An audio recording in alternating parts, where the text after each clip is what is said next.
Hey everyone, in this video we are going to discuss about volcanoes. Volcanoes important topic है films के perspective से, क्योंकि directly या indirectly हर साल इससे क्वेश्चन आते ही हैं। ठीक है, तो आज इसके बारे में देखते हैं। तो इस वीडियो में हम सब देखेंगे कि वोल्केनोज क्या होते हैं, उनका स्ट्रक्चर क्या होता है, उसके कॉजेज क्या होते हैं, उसके वोल्केनोज से जो लावा आता है उसके क्या क्या बेसिक टाइप्स होते हैं, उसको कैसे क्लासिफाई किया जाता है, उसके land forms both extrusive land form as well as intrusive land form दोनों के बारे में देखेंगे। साथ ही में साथ उसके साथ देखेंगे हम कि किस किस टाइप के वोल्केनोज होते हैं, उसके टाइप्स हो गए, और सबसे एंड में देखेंगे डिस्ट्रीब्यूशन ऑफ द वोल्केनोज की पूरे वर्ल्ड में वोल्केनो कहाँ कहाँ डिस्ट्रीब्यूट हैं। अब हर एक वोल्केनो को तो नहीं देखेंगे, लेकिन जहाँ जो मेजर उनकी रेंज है, जहाँ जहाँ पे वो डिस्ट्रीब्यूटेड हैं, उनको देखेंगे। ठीक है, तो स्टार्ट करते हैं। तो वोल्केनोज क्या होती हैं? वोल्केनो इज अ वेंट और opening through which heated materials like water, gas, liquid lava, rock fragments, they are erupted from the highly heated interior to the surface of the earth. अब ये सब कहाँ से आते हैं? ये सब आते हैं एस्थेनोस्फेयर से। ये जो हीटेड मटेरियल्स हो गए, जैसे वाटर, गैसेस, लावा हो गए, ये सब कहाँ से आते हैं? ये सब आते हैं एस्थेनोस्फेयर से आते हैं। अब एस्थेनोस्फेयर क्या होता है? तो asthenosphere is the upper mantle. Upper mantle एक लेयर होती है, ये एस्थेनोस्फेयर एक लेयर होती है जो कि मेंटल के अपर पोर्शन में होती है। मेंटल तो जानते हैं हम कि जो सबसे अंदर की लेयर होती है उसे कोर कहते हैं, फिर मेंटल आता है, फिर सबसे ऊपर क्रस्ट आता है। तो ये जो ओपनिंग होती है ये अर्थ के क्रस्ट में होती है, पर ये जो मैग्मा आता है ये एस्थेनोस्फेयर से आता है, जो कि अपर मेंटल की एक लेयर होती है। ये वीक लेयर होती है, इसको याद रखिएगा कि ये वीक लेयर होती है। जब कहीं पे भी कहीं से भी थोड़ी क्रैक मिलता है या फिर थोड़ी ओपनिंग मिलती है, तो जो मैग्मा है वो रिलीज होकर अर्थ क्रस्ट पर आ जाता है। अब इस पूरी वोल्केनिक एक्टिविटी में दो प्रोसेसेस होती हैं जो इन्वॉल्व होती हैं, endogenetic process as well as exogenesis mechanism. देखो, एंडोजेनेटिक मैकेनिज्म्स में क्या आते हैं? इसमें आता है मैग्मा का बनना, हॉट एंड लिक्विड मैग्मा का क्रिएशन, गैसेस, उसका एक्सपेंशन, उसका ऊपर की तरफ आना, उसका सॉलिडिफाई होना। तो ये सब चीजें जो हैं ये सब आती हैं एंडोजेनेटिक मैकेनिज्म में। फिर एक्सोजेनस मैकेनिज्म में क्या है? एक्सोजेनस मैकेनिज्म में वो चीज आएंगी जो हमें अर्थ के क्रस्ट के ऊपर दिखती हैं, जैसे ये लावा आता है, वाटर, गैसेस हो गई, मड हो गया, स्मोक हो गया। ये सब चीजें जो आती हैं, ये सब चीजों को क्या कहते हैं? ये सब चीजें कहलाती है एक्सोजेनस मैकेनिज्म्स। अब एक चीज हम पढ़ते हैं, कंपोनेंट्स ऑफ वोल्केनो। वोल्केनो के कंपोनेंट्स। तो वोल्केनो के कंपोनेंट्स होते हैं, देखो इसको हम इसे डायग्राम से समझते हैं। तो वोल्केनो में क्या होती है? ये जो ऊपर देखा करता है इसे कहते हैं कोन। ये जो जहां से लावा आया करता है इस चीज को क्या कहते हैं? इसे कहते हैं वेंट, VENT। और ये जो हॉलो शेप रहता है, हॉलो ओपनिंग रहती है, इसे क्या कहते हैं? ये कहलाता है क्रेटर। क्रेटर आजकल न्यूज में भी चल रहा है, क्योंकि रशिया में एक बता के क्रेटर है, वो न्यूज में रहता है। तो क्रेटर क्या होती है? ओपनिंग होती है, इस टाइप की ओपनिंग। इसकी डेफिनेशन क्या होती है? Funnel shaped hollow at the top जो होता है इसे कहते हैं क्रेटर। और जो वोल्केनो में रहता है, तो वोल्केनो में एक पतला सा पाइप इसे जैसे कहते हैं, जो इसको कनेक्ट करता है नीचे मैग्मा चैम्बर से और ऊपर अर्थ क्रस्ट से, जहां से ओपनिंग है इसकी वहां से इसको कनेक्ट करता है। तो ये हो गया इसके कंपोनेंट। कोन हो गया जो पूरा उसका स्ट्रक्चर है, वेंट हो गया जहां से वो लावा निकला करता है, और नैरो पाइप जो से ऊपर से नीचे तक कनेक्ट करता है, और क्रेटर हो गया। क्रेटर क्या है? Funnel shaped hollow at the top, जो इस टाइप से रहता है, इसे कहते हैं क्रेटर। अब एक चीज और देख लेते हैं। जो क्रस्ट होता है, हमारा क्रस्ट हो गया, जो अपर पूरी लेयर हो गई, प्लस एस्थेनोस्फेयर जहां से मैग्मा रिलीज होकर अर्थ क्रस्ट पर आता है, इन दोनों को मिलाकर क्या कहा जाता है? इन दोनों को मिलाकर कहते हैं लिथोस्फेयर। अब जैसे लिथोस्फेयर की कभी बात होती है तो वो क्रस्ट प्लस एस्थेनोस्फेयर को रेफर कर रहे हैं। अगर वो लिथोस्फेयर की बात करते हैं तो मतलब वो इस चीज के बारे में कह रहे हैं। ठीक है, स्ट्रक्चर हमने देख लिया।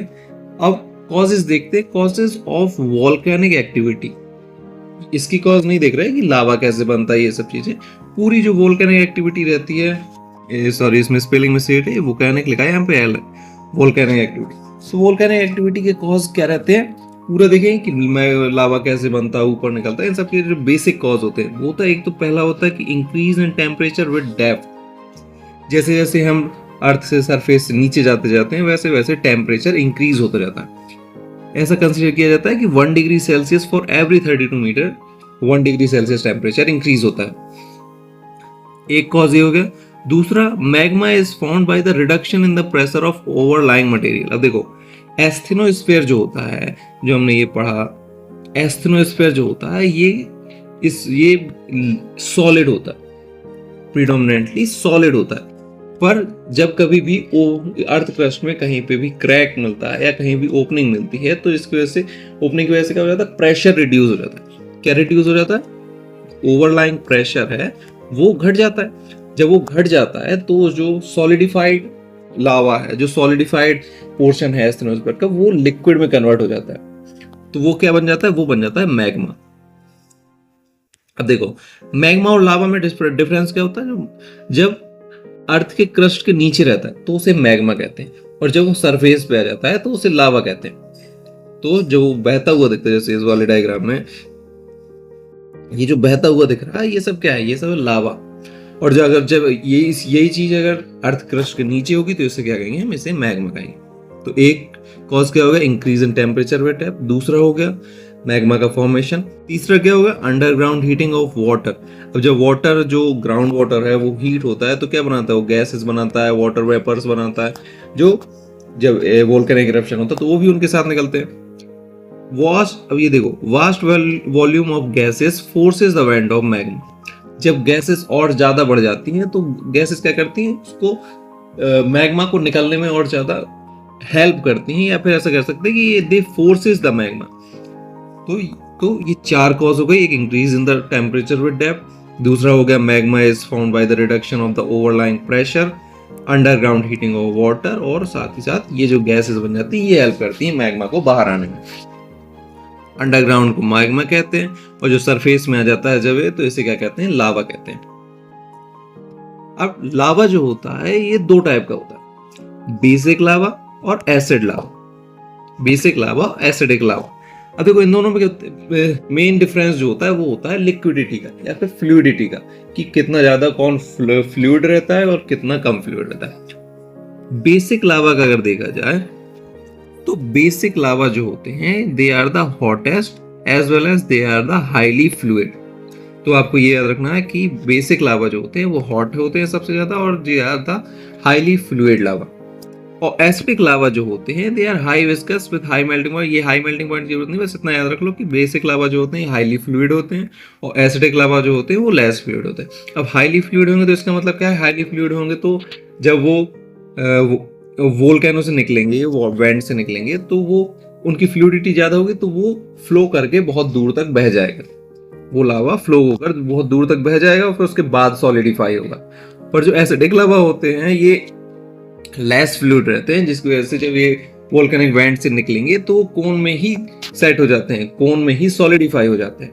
अब जब कोन में ही सॉलिडिफाई हो जाएंगे तो क्या होगा? वोल्केनो की जो हाइट होगी वो ज्यादा होगी, और जो बेसिक लावा होते हैं ये बहुत ज्यादा दूर तक फ्लो करते हैं, इसलिए इनकी जो कोन की हाइट होगी वो क्या होगी? कम होगी, एरिया ज्यादा होगा। ये दोनों में बेसिक डिफरेंस है। तो ये क्या बनाते हैं? शील्ड वोल्केनोस बनाते हैं, और ये क्या बनाते हैं? कंपोजिट वोल्केनो बनाते हैं। शील्ड वोल्केनो क्या होता है, कंपोजिट वोल्केनो क्या होता है, आगे पढ़ेंगे जब वोल्केनोस के टाइप समझेंगे। अब एक चीज और है बेसिक लावा और एसिडिक लावा के बीच में डिफरेंस में देखने में, वो है लो सिलिका कंटेंट। अब देखो, ये जो होता है ये डार्क कलर का होता है, तो डार्क कलर किसकी वजह से आता है? बसाल्ट कंटेंट की वजह से। और एसिडिक लावा क्या होता है? ये लाइट कलर होता है।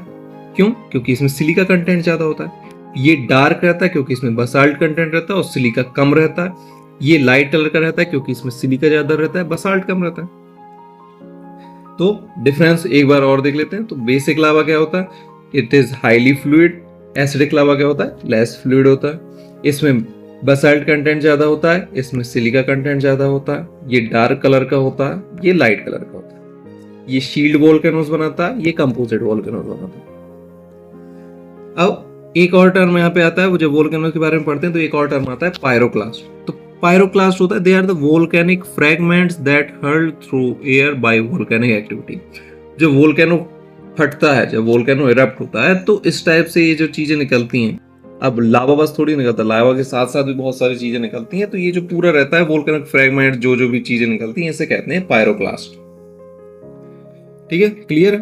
आगे देखते हैं, अब इसका क्लासिफिकेशन देखते हैं। तो क्लासिफिकेशन, तो वोल्केनोस को 3 टाइप्स के क्लासिफाई किया जाता है: active volcano, dormant volcano, extinct volcano. ये स्पेलिंग गलत लिखी, एक्सटेंट नहीं होता, एक्सटिंक्ट होता है, एक्सटिंक्ट, TICN, एक्सटिंक्ट वोल्केनोस होता है। एक्टिव वोल्केनोस क्या होते हैं? एक्टिव जैसा नाम समझ में आ रहा कि मतलब जो अभी भी रिसेंट टाइम में इरप्ट हुए, जैसे कि कुछ एग्जांपल देखो, जैसे माउंट एटना, माउंट स्ट्रोम्बोली, ये दोनों वोल्केनोस का इटली में पाए जाते हैं। तो एक्टिव वोल्केनोस क्या है? एक्टिव वोल्केनोस वो वोल्केनोस होते हैं that have erupted within the recent time. Dormant volcanoes क्या होते हैं? जो पहले इरप्ट होते थे, as well as they show some sign to erupt in the future.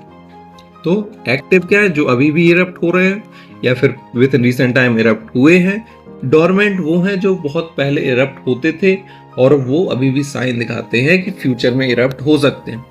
और फिर आते हैं एक्सटिंक्ट वोल्केनोस। तो एक्सटिंक्ट वोल्केनोस के they have not erupted in the known historic time, मतलब जब तक कि हमें हिस्ट्री पता है तब तक उनका हमें इरप्शन के बारे में कोई भी एविडेंस नहीं मिले, but they retain the features of volcano. अब फीचर वोल्केनो के क्या कि उसमें कोन है, उसमें क्रेटर है, ये सब चीजें हैं। तो active volcano that have erupted within recent time, dormant volcanoes जो हमें पता है कि कभी इरप्ट हुए हैं और दे show sign to erupt in the future, और एक्सटिंक्ट वोल्केनोस वो हैं जिसका हमें हिस्ट्री में कहीं भी कोई एविडेंस पता नहीं है कि वो इरप्ट हुए हैं, बट फिर भी वो फीचर्स, वोल्केनो के फीचर रिटेन करते हैं, शो करते हैं। वोल्केनो के जो फीचर्स हैं वो अभी भी शो करते हैं, मतलब इरप्शन नहीं शो करते, बाकी स्ट्रक्चर वगैरह शो करते हैं, तो वो होते हैं एक्सटिंक्ट वोल्केनोस। अब आगे देखते हैं वोल्केनिक लैंडफॉर्म्स के बारे में। तो वोल्केनिक लैंडफॉर्म्स में 2 टाइप के लैंडफॉर्म्स पढ़ने हमें: extrusive landforms and intrusive landform. देखो, एक्सट्रूसिव लैंडफॉर्म्स वो लैंडफॉर्म्स होते हैं जो कि क्रस्ट के ऊपर बनते हैं, जो कि हमें दिखते हैं, और इंट्रूसिव लैंडफॉर्म वो होते हैं जो क्रस्ट के अंदर बन जाते हैं, मतलब बाहर नहीं आ पाते। अब ये अंदर कैसे बन जाते हैं? ये मतलब ऐसा कि जब जो वोल्केनो है, तो वोल्केनो में जब यहाँ नीचे से लावा आता है, तो जब यहाँ से निकल जाता है, तो निकलने के बाद जो लैंडफॉर्म बनाता है वो कहलाते हैं, सॉलिडिफाई होने के बाद बनाता है, वो कहलाते हैं एक्सट्रूसिव लैंडफॉर्म। पर जब ये यहीं पे यहाँ अंदर ही अगर सॉलिडिफाई हो जाता है, बाहर नहीं निकल पाता, अर्थ क्रस्ट के अंदर ही सॉलिडिफाई हो जाता है, तो वो बनाता है इंट्रूसिव लैंडफॉर्म्स। ठीक है, अब देखो एक्सट्रूसिव लैंडफॉर्म्स कौन कौन से होते हैं? एक तो शिंडर या एश कोन, ये कोन ही होती है, ये सब नाम के उसमें नहीं पढ़ो बस, और इतना ज्यादा इसमें ध्यान देने की जरूरत नहीं, बस इतना पता होना चाहिए कि ये वोल्केनो का लैंडफॉर्म है या नहीं। ठीक है, तो इनके नाम देख लो, एक शिंडर या ash cone, composite cones, shield volcano cones, craters हो गए, फ्लड बसाल्ट प्रोविंसेस हो गए। अब देखो, फ्लड बसाल्ट प्रोविंस से क्या समझ में आ रहा है? बसाल्ट क्या होता है? अभी जैसे हमने पढ़ा कि बेसिक लावास जो होते हैं उसमें बसाल्ट कंटेंट ज्यादा होता है, जिसकी वजह से उनकी फ्लूइडिटी ज्यादा होती है। तो फ्लड बसाल्ट प्रोविंसेस वो प्रोविंसेस होती हैं, मतलब एक ऐसा एरिया जो बेसिक लावा से बना होता है, जो कि लावा बहुत ज्यादा एरिया में फैल के बनाता है। इसका सबसे अच्छा एग्जाम्पल है डेक्कन ट्रैप। क्या है? Deccan trap. Deccan trap area कहाँ है? ये इंडिया में है, महाराष्ट्र के एरिया में। तो पूरा जो डेक्कन ट्रैप है, जहां पे ब्लैक सॉइल पाई जाती है, वो इसी लावा से बना हुआ है। तो जो फ्लड बसाल्ट प्रोविंस होती है वो यही कहलाती है कि जहाँ पे हाईली फ्लूइड लावा बहुत दूर दूर तक फैल के पूरे एरिया को बनाता है, उसे कहते हैं फ्लड बसाल्ट प्रोविंस। अब देखो इन सब के बारे में देखते हैं, डायग्राम से समझेंगे ज्यादा अच्छे समझ में आएगा। तो ये हो गया वोल्केनिक ऐश, जी सिंडर ऐश, कोन हो गई, कोन ही रहती है, ठीक है, और कुछ नहीं है। ये होते हैं क्रेटर, ये कहलाते हैं क्रेटर। अब जब वोल्केनो जो होता है ये डोरमेंट हो जाता है, एक्सटिंक्ट हो जाता है, तो वो उस क्रेटर में क्या जाता है? उस क्रेटर में पानी भर जाता है। तो ये क्या कहलाती है? ये कहलाती है क्रेटर लेक्स। तो क्रेटर में पानी भर गया तो वही कहलाएंगे क्रेटर लेक्स।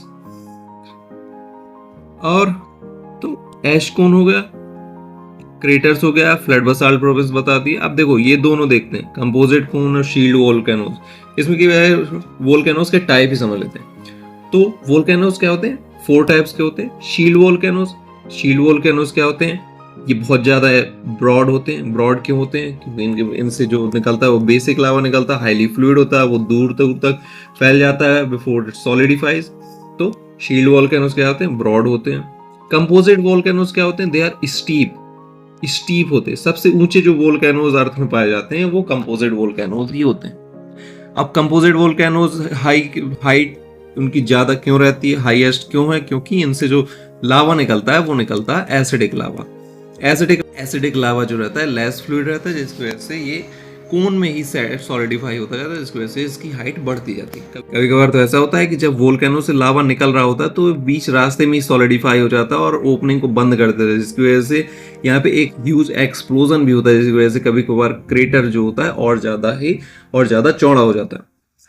फिर आते हैं लावा डोम, ये उतने ज्यादा इंपॉर्टेंट नहीं है, इंपॉर्टेंट है shield volcano, composite volcano. Cinder cone हो गया, स्मॉलेस्ट रहते हैं ये सिंडर कोन, ये सिंगल बैंड रहते हैं। इन सब उतनी ज्यादा ध्यान देने की जरूरत नहीं है, ध्यान देने की जरूरत है इन दोनों चीजों में। शील्ड वोल्केनो जो होते हैं बेसिक लावा से बनते हैं, कंपोजिट वोल्केनो होते हैं एसिडिक लावा से बनते हैं। शील्ड वोल्केनोज बहुत ज्यादा ब्रॉड होते हैं, कंपोजिट वोल्केनोज बहुत ज्यादा हाई और स्टीप होते हैं। ठीक है, अब इंट्रूसिव लैंडफॉर्म देखते हैं। इंट्रूसिव लैंडफॉर्म में 6 पढ़ने हैं हमें, बैथोलिथ, लैकोलिथ, फैकोलिथ, लैपोलिथ, सिल, शीट, डाइक्स। इन सब के नेम बस थोड़ी अटपटे से हैं, लेकिन ये सब बहुत इजी है, इसको डायग्राम से समझेंगे तो सब समझ में आ जाएंगे। देखो बैथोलिथ क्या होता है, बैथोलिथ होता है ये जो पूरा इतना बड़ा पोर्शन जो अर्थ क्रस्ट के नीचे सॉलिडिफाई हो जाता है, इसे कहते हैं बैथोलिथ।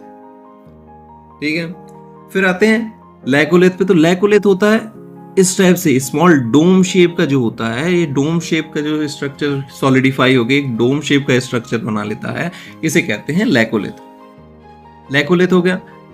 बैथोलिथ हो गया जो बहुत ज्यादा एरिया में फैला होता है, ऐसे स्ट्रक्चर सॉलिडिफाई हो जाता है। लैकोलिथ होता है जो कि ऐसा डोम शेप का बना होता है। फिर आते हैं, फिर उसके बाद ये हो गया। अब देखते हैं फैकोलिथ। तो फैकोलिथ इस डायग्राम में नहीं है। तो फैकोलिथ क्या होता है, फैकोलिथ जब लावा आता है तो वो इस टाइप से सॉलिडिफाई होता है। इस टाइप से अगर सॉलिडिफाई होगा, ऐसा वेव के फॉर्म में सॉलिडिफाई होता है, एंटीक्लाइन सिंक्लाइन के फॉर्म में अगर सॉलिडिफाई होता है तो उससे कहते हैं, वो कहलाता है फैकोलिथ। ठीक है, फिर आते हैं लैपोलिथ पे। तो लैपोलिथ वो वाला स्ट्रक्चर होता है जब जो लावा है वो ऐसा सॉसर शेप में सॉलिडिफाई हो जाए। ठीक है, इस टाइप से अगर सॉलिडिफाई होगा, देखो जब ऐसे होके ऐसा डोम शेप में सॉलिडिफाई होता है तो वो लैकोलिथ कहलाता है। पर जब ऐसा सॉसर शेप में सॉलिडिफाई होगा तो between these layers of sedimentary rock या फिर अर्थ क्रस्ट के बीच की रॉक्स की लेयर्स में, तो जब ऐसा सॉसर शेप में सॉलिडिफाई होता है उसे कहते हैं लैपोलिथ। अब दो और देखते हैं, शिल्स और शीट्स।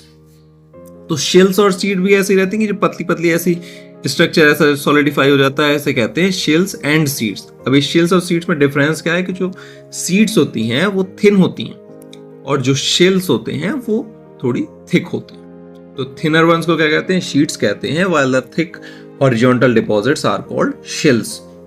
एक और चीज बची, डाइक्स। तो जब ऐसे परपेंडिकुलर ऐसा वर्टिकल स्ट्रक्चर सॉलिडिफाई हो जाता है तो इसे कहते हैं डाइक्स। ठीक है, तो एक बार और देख लेते हैं। बैथोलिथ क्या होता है, वो जो बहुत ज्यादा स्ट्रक्चर ज्यादा एरिया में सॉलिडिफाई हो जाता है। लैपोलिथ क्या होता है, लैपोलिथ क्या होता है, एक ऐसा डोम शेप में जब सॉलिडिफाई होगा उसे लैकोलिथ कहेंगे।